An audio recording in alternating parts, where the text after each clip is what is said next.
The day the aliens came changed everything. It was a clear morning in June 2087 when the massive ship appeared above New York City. The ship was smooth and silver, shaped like a teardrop, and bigger than any building humans had ever made. William Carter stood on the roof of the United Space Agency headquarters, watching the ship hover silently above the city. His heart beat fast, but his face stayed calm. As the head of the USA, it was his job to meet these visitors. "They're coming down," said Susan Miller, pointing to a smaller craft leaving the main ship. Dr. Miller was Earth's best scientist who studied what alien life might be like. Now she would meet real aliens. The small craft landed softly on the open area of the roof. A door opened with a gentle hiss. 3 beings walked out. They looked almost like tall, thin humans, but with pale blue skin and large eyes that seemed too wise. "I am Zilvorn of the Araxian Empire," said the tallest one in perfect English. "I speak for the Galactic Council, a union of 327 spacefaring civilizations. We have been watching your world for some time." William stepped forward. "I am William Carter. I welcome you to Earth on behalf of all humans." The aliens were invited inside. Leaders from around the world joined by video call. Zilvorn explained that the Galactic Council had existed for over 50,000 years. They came to Earth because humans had recently tested their first faster-than-light ship. "We come when any species reaches this point," said Zilvorn. "It is time for you to learn about the wider galaxy." For 3 days, the aliens shared information about space, other worlds, and the many kinds of life out there. They showed maps of trade routes between stars and explained the laws that all council members followed. On the 4th day, Zilvorn made his real purpose clear. "We have studied your technology, culture, and history," he said to the room full of Earth's leaders. "We have ranked your civilization as level 2 on our scale." "What does that mean?" asked William. "It means you have just begun your journey to the stars. Level 1 species are planet-bound. You are level 2, able to reach nearby stars but very slowly. Level 3 can travel quickly between many stars. Level 4 can shape planets to their needs.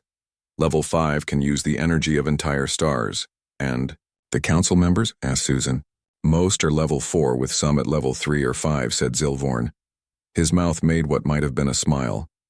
"Your species is very young.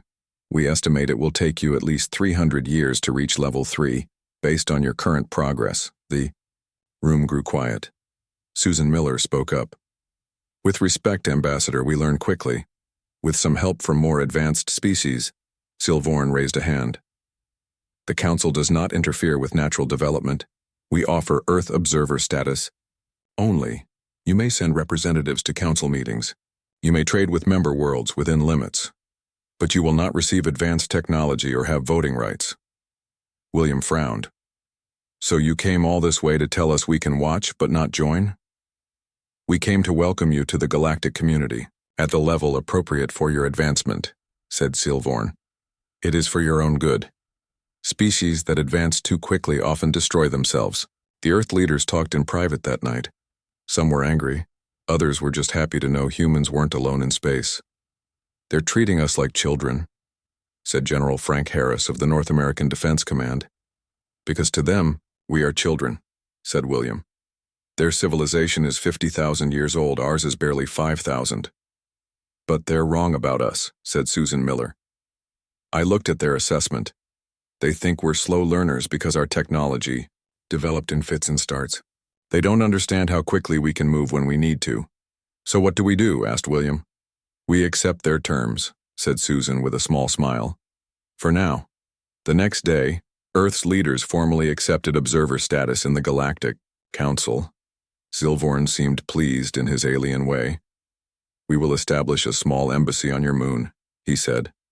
"There our representatives will help guide your first steps into the galactic community." 1 month later, the Council had built their embassy, a small base on the far side of the moon. It was staffed by just 5 aliens, none of them important in Council politics. Jack Peterson became Earth's main contact with the aliens. Once a Navy SEAL, now a diplomat, Jack quickly realized the truth. Earth's moon post was where the Council sent people they wanted to punish.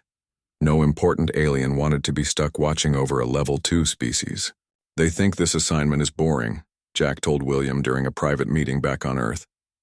They file reports saying we're developing at normal speed for our level. They don't really pay attention to what we're doing. William nodded slowly. Good. Let's keep it that way.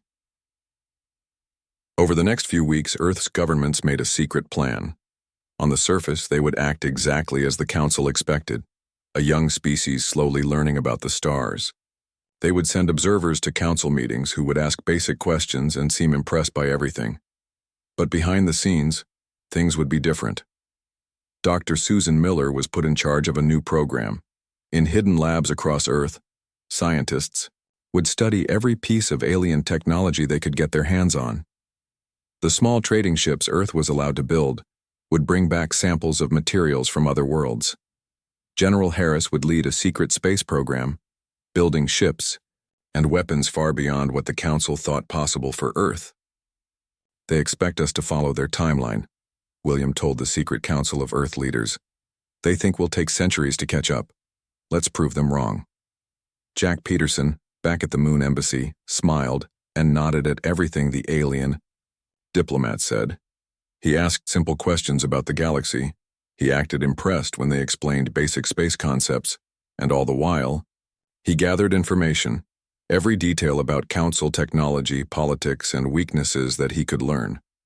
The Council thought Earth would follow the path of all other young species, slow, careful steps into the galaxy under their guidance. They had never met humans before. 15 years passed since the aliens first came to Earth. On the surface, life went on as the Galactic Council expected. Earth sent small trading ships to nearby stars. Humans asked basic questions at council meetings. The alien diplomats on the moon base filed the same reports year after year. Earth developing at normal level 2 pace. But beneath this calm surface, humanity was racing forward faster than any species in council history. Dr. Olivia Wright stood in a vast underground lab beneath the Arizona desert. Around her, hundreds of scientists worked on machines that the council would think impossible for humans to build. "How is the new drive coming along?" she asked a group of engineers. "We've doubled the speed again," said one man, pointing to a glowing blue device on the test bench. "This version is 8 times faster than what the council thinks is our limit." Olivia nodded with satisfaction. When she had started this project 15 years ago, they were just trying to understand alien technology. Now they were making it better. "The council believes innovation comes from careful, slow steps," she told her team. "They don't understand that sometimes the biggest leaps come from fresh eyes seeing old problems." 500 miles away, in a hidden base under the Rocky Mountains, Dr. Alan Green was working on something even more important. A way to hide humanity's progress. "The cloaking field is ready for the full-scale test," he told Frank Martinez, who now led Earth's defense initiative. Frank looked at the small device on the table. "Hard to believe something so small can hide an entire ship." "It doesn't just hide the ship from view," Alan explained. "It masks energy readings, heat, everything. To council sensors, our ships will be invisible or look like something else. Entirely." Frank smiled. "Perfect. The first fleet is almost ready."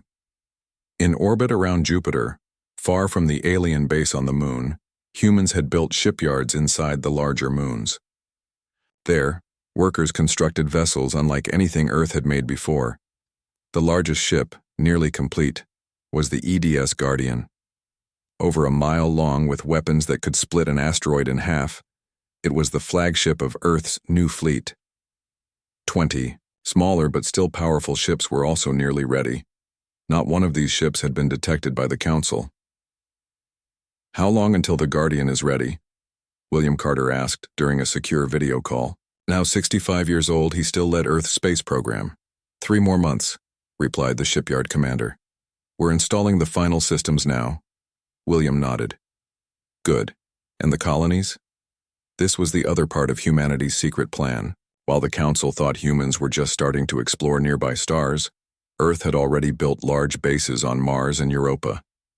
Hidden beneath the surface, these colonies were home to millions of people. Mars base is completely self-sufficient. Now, reported Governor Kate Williams, her underground city housed 3 million people. We could survive without any help from Earth if needed. Europa base is at 80% self-sufficiency, added Governor Henry Duncan. The ocean farming is exceeding our targets. But the biggest secret was the colony ships. Built in the hidden shipyards, 5 massive vessels were preparing for the longest journey any human had ever taken. Each ship carried 50,000 people in sleep chambers, along with everything needed to build a new home on distant worlds. Colony Ship Alpha is fully loaded and ready for launch, reported Captain Steve Morgan. As soon as we have the final star charts, we can depart. William looked at the faces on his screen. 15 years of secret work had led to this moment. Humanity was ready to spread far beyond what the Council knew or expected. The Council thinks we're centuries away from being able to establish colonies beyond our solar system, William said. They believe we're limited by their understanding of technology and physics. They're wrong. At the moon base, Jack Peterson continued his act. Now 50 years old, he had spent his career playing the role of an eager but simple human, learning from the wise aliens. The Council diplomats treated him like a child, explaining basic space concepts and patting themselves on the back for guiding another young species. None of them realized that Jack knew more about some areas of science than they did. Earth's scientists had made breakthroughs the Council had missed, simply because they looked at problems differently. We're very grateful for your guidance, Jack told Ambassador Kreval, who had replaced Zilvorn years ago. Earth looks forward to reaching level 3 status someday. Kreval nodded, his blue face showing what humans had learned was an expression of satisfied pride. Your species is advancing at a normal pace, he said. In perhaps 200 more years, you may qualify for greater Council privileges. Jack nodded humbly, while inwardly smiling at the thought of what was really happening back on Earth. That night, Jack received an encrypted message from William. Phase 2 begins next month. Guardian fleet will be operational. First colony ships. Launch in 3 months. Be ready. Across the solar system, humanity prepared for the next step. Ships that the Council never detected were about to leave for distant stars. New technologies that the Council thought impossible were ready to be revealed. Earth was not following the expected path of a level 2 civilization. In hidden facilities from the ocean floor to the moons of Saturn, humans built, planned, and prepared. Scientists like Olivia Wright and Alan Green worked day and night, pushing the boundaries of what was possible. Military leaders like Frank Martinez trained crews for ships more advanced than anything Earth had built before. And through it all, the Council remained blind to what was happening.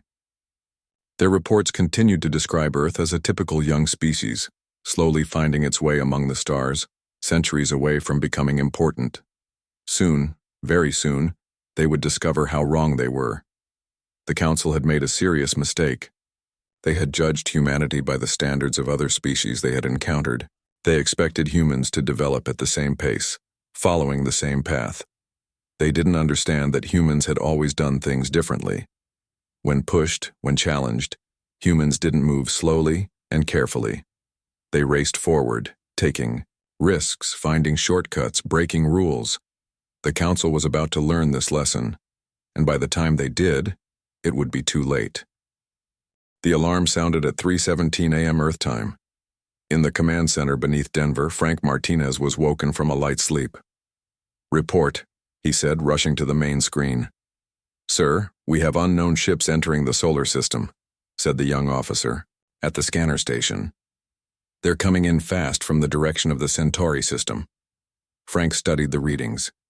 7 large ships, moving at speeds the Council would consider impossible for anyone but their most advanced members. "Have they been detected by the Council outpost on the moon?" "Not yet, sir. They're approaching from the far side of Jupiter. Council scanners aren't as sensitive as ours." Frank made a quick decision. "Alert William Carter and the Defense Fleet, but keep our ships hidden for now. Let's see what these visitors want." The unknown ships moved rapidly through the outer solar system, heading directly toward Earth. Their design was unlike anything in the Council database that Earth had access to. In the lunar outpost, The council representatives finally detected the approaching vessels. "Unidentified ships approaching Earth," announced the Araxian technician. "Configuration unknown." Ambassador Krival looked concerned. "Contact them immediately. All non-council ships must identify themselves when entering a system with council presence."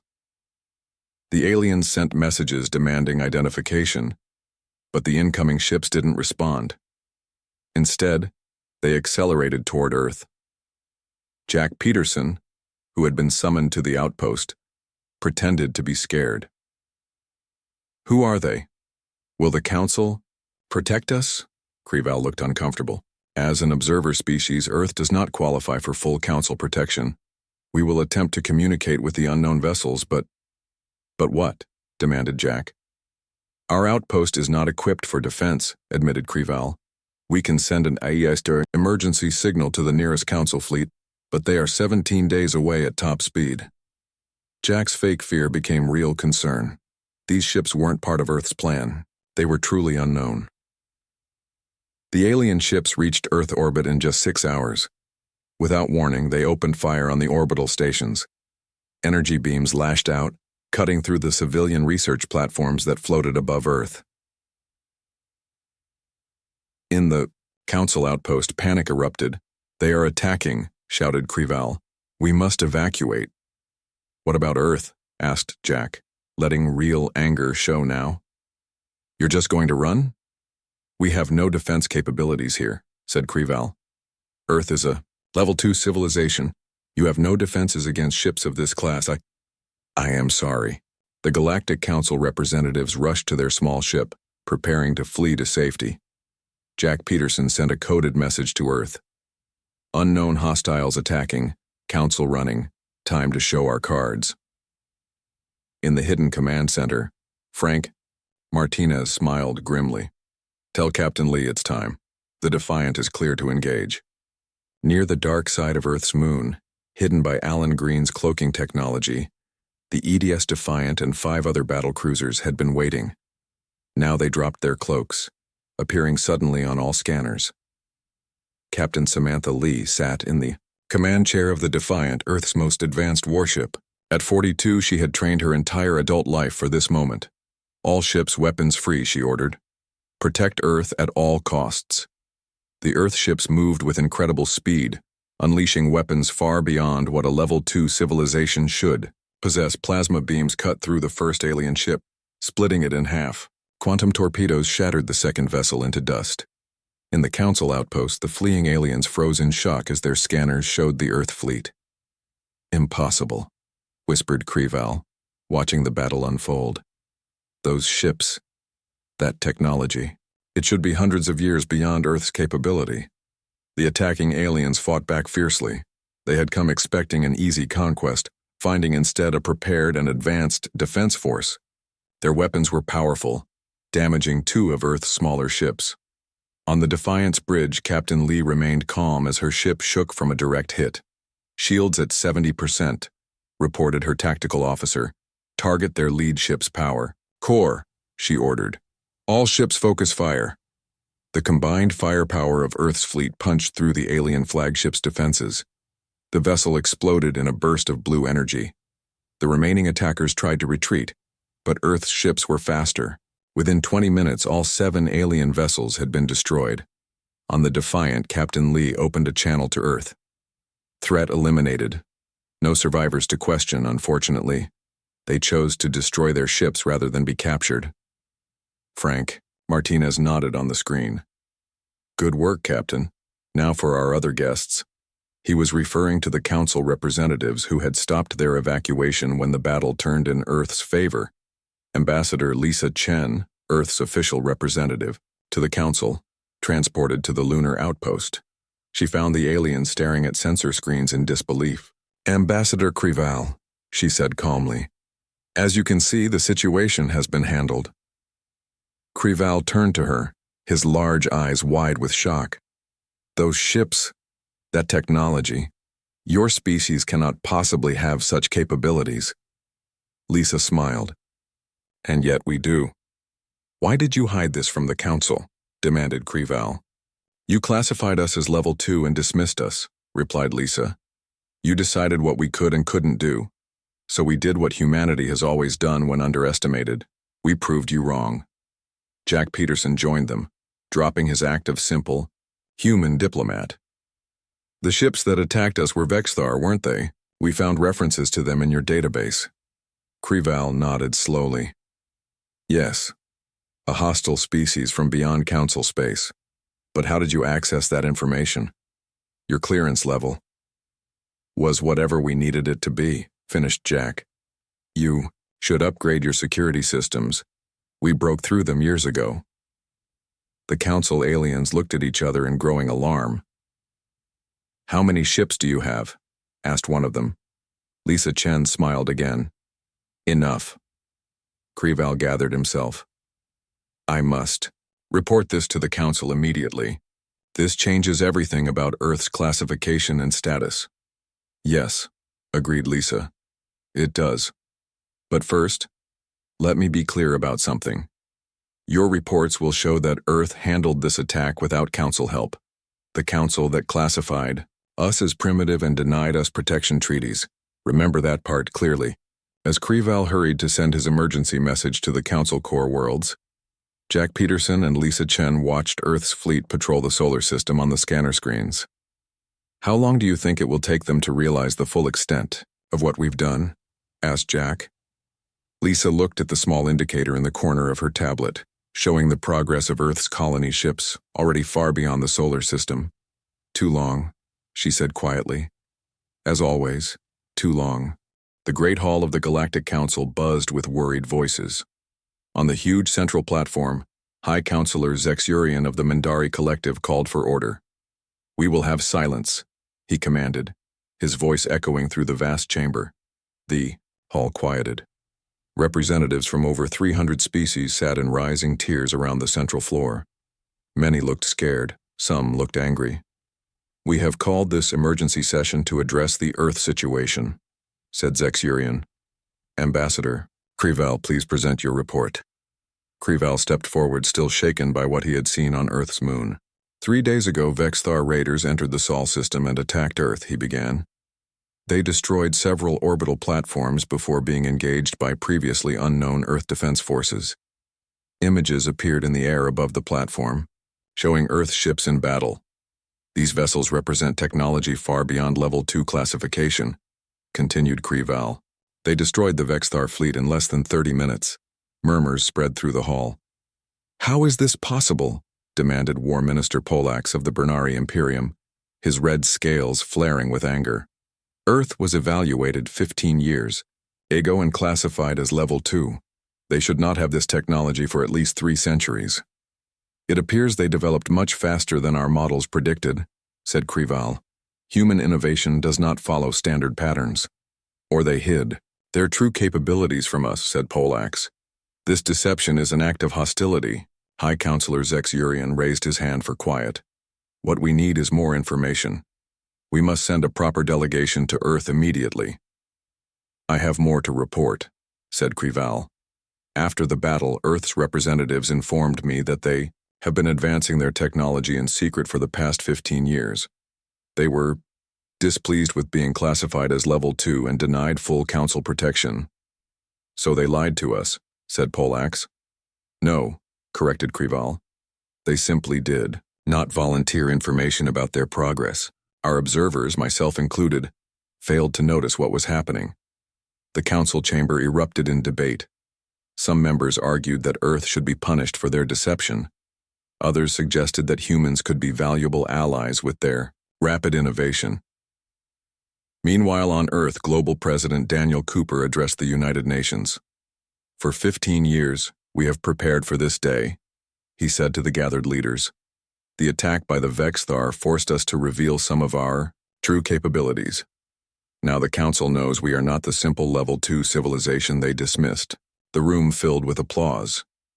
But they do not yet know everything, continued President Cooper. They do not know about our colony ships already traveling to distant stars. They do not know that we have developed technology that even Level 5 civilizations consider theoretical. Dr. Nicole Harris, Secretary of Interstellar Affairs, took the podium next. The Council has called an emergency session, she reported. They are sending their highest diplomat, Grand Arbiter Vexul, to Earth with offers of full membership and technology sharing. Too little, too late, muttered William Carter from his seat. At 80 years old, he had lived to see his plan succeed. What will our response be? Asked a representative from the African Union. President Cooper looked around the room. We will listen to their offers politely, but Earth will chart its own course among the stars. We are launching the remaining colony ships tomorrow, by the UA. Time the Council arrives, our ships will be beyond their reach. In deep space, far from Earth, the first wave of colony ships continued their journey. The massive vessels carried everything needed to build new human settlements on distant worlds. Captain Greg Wilson sat on the bridge of the colony ship Hope, watching the stars streak by as they traveled faster than any Council ship could go. Message. From Earth, Captain, reported his communications officer. The Vexthar attack has happened. Our presence has not been revealed to the Council. Greg nodded. Then we continue as planned. How are our passengers?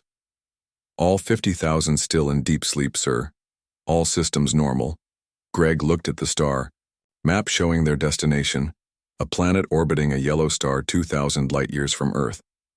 With their advanced drives, they would reach it in just 7 months.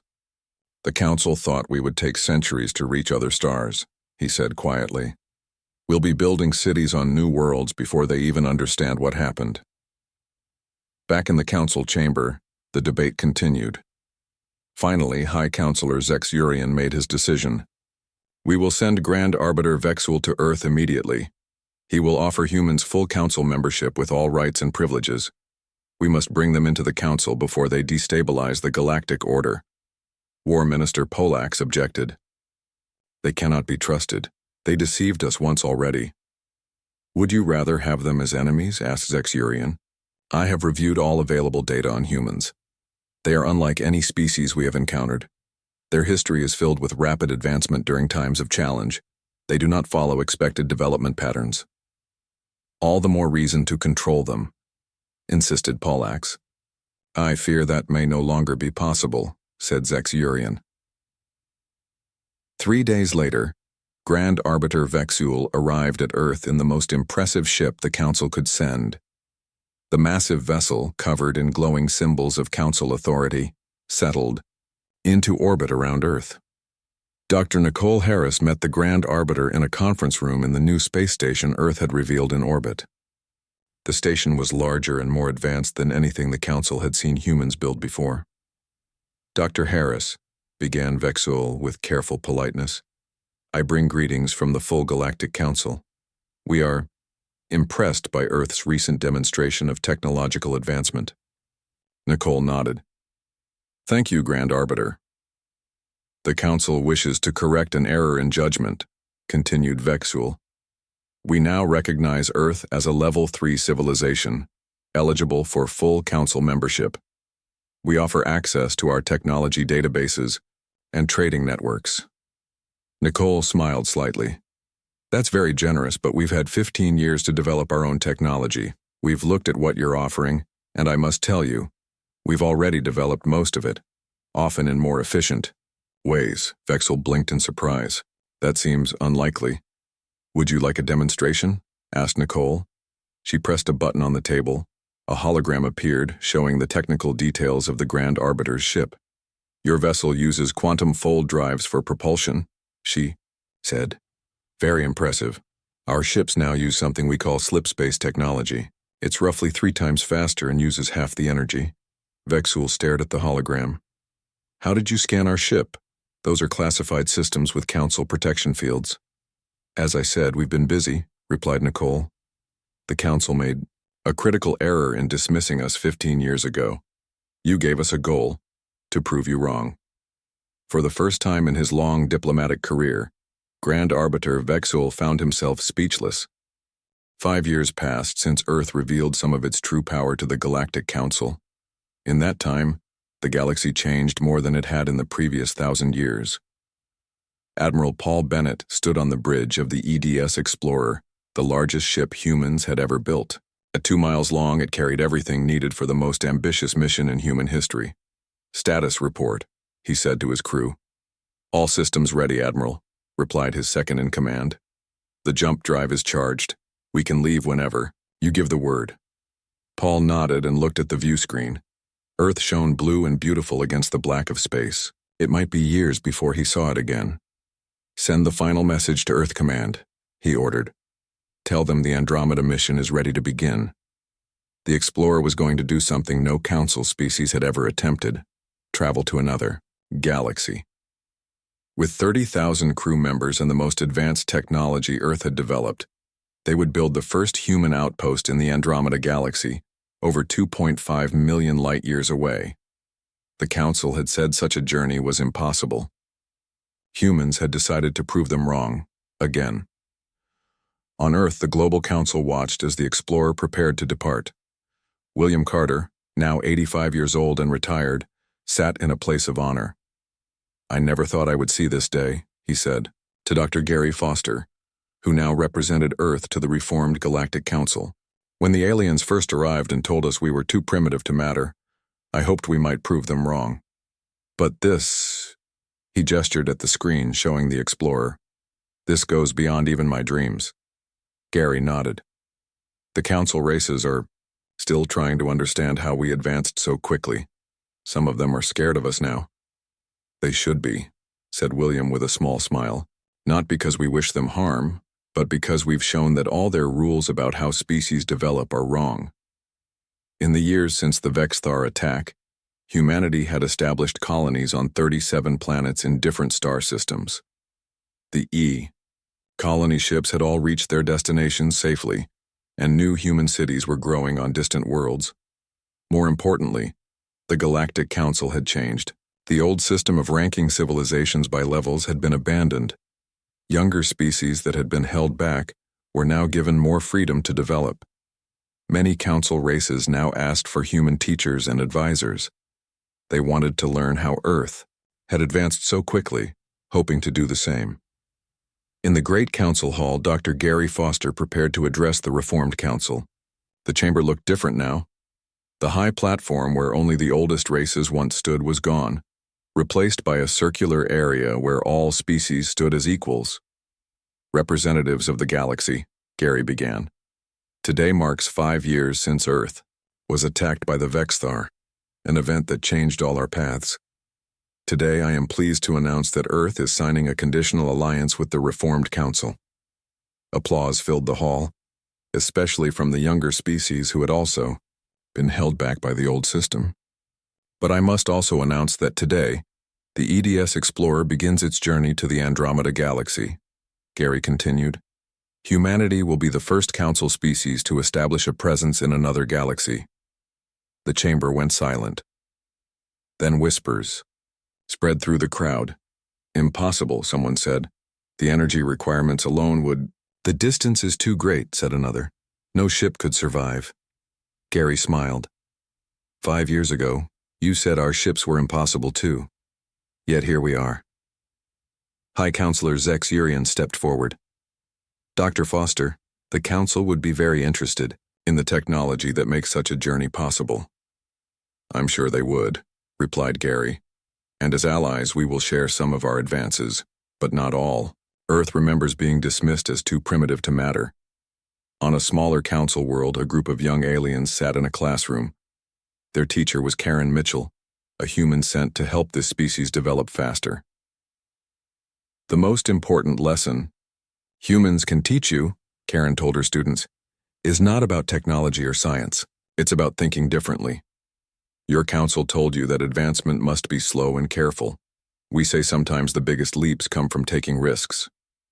The young aliens listened with wide eyes as Karen showed them how to question old ideas and try new approaches. This scene was repeated on dozens of worlds across the galaxy. Humans sharing knowledge, but more importantly, sharing a different way of thinking. Back on the Explorer, Admiral Bennett gave the order. "Engage jump drive. Take us to Andromeda." The massive ship shimmered with blue energy. In the Council observation post, the aliens watched in amazement as the human vessel seemed to stretch and then vanish in a flash of light. "They did it," whispered one observer. "They actually did it." In the council hall, Gary Foster concluded his address. The old council believed advancement should follow fixed patterns. You measured other species against your own history. What you missed about humans is that we don't follow expected patterns, we leap. He looked around at the representatives of hundreds of worlds. The stars were never meant to be reached slowly, one careful step at a time. They are meant to be, grasped boldly. That is what Earth will continue to do with or without the council. We hope you will join us in this new way of thinking. As Gary finished, news reached the council that 3 more Earth ships had departed the solar system, heading for unexplored regions beyond council space. In his retirement home overlooking the Pacific Ocean, William Carter watched the Explorer disappear on his screen. He thought back to that day 15 years ago when Ambassador Zilvorn had patted humans on the head and told them to wait centuries for a real place in the galaxy. William smiled. Humanity had not waited. They never did. On the colony world New Terra, 2,000 light-years from Earth, Governor Linda Adams watched as construction robots finished the dome of the new Science Center. 10,000 humans now lived in this city, with more arriving. Each month, a council observation ship hung in orbit, its crew studying how humans built colonies so quickly. Linda smiled and waved at the ship, knowing they were watching. Let them learn. Let them see what happens when you don't hold people back. Across the galaxy, humanity spread, bringing with them new ideas, new technologies, and a new way of thinking about what was possible.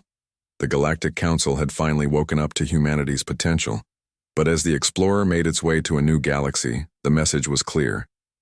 They had woken up too late. Earth had already left them behind.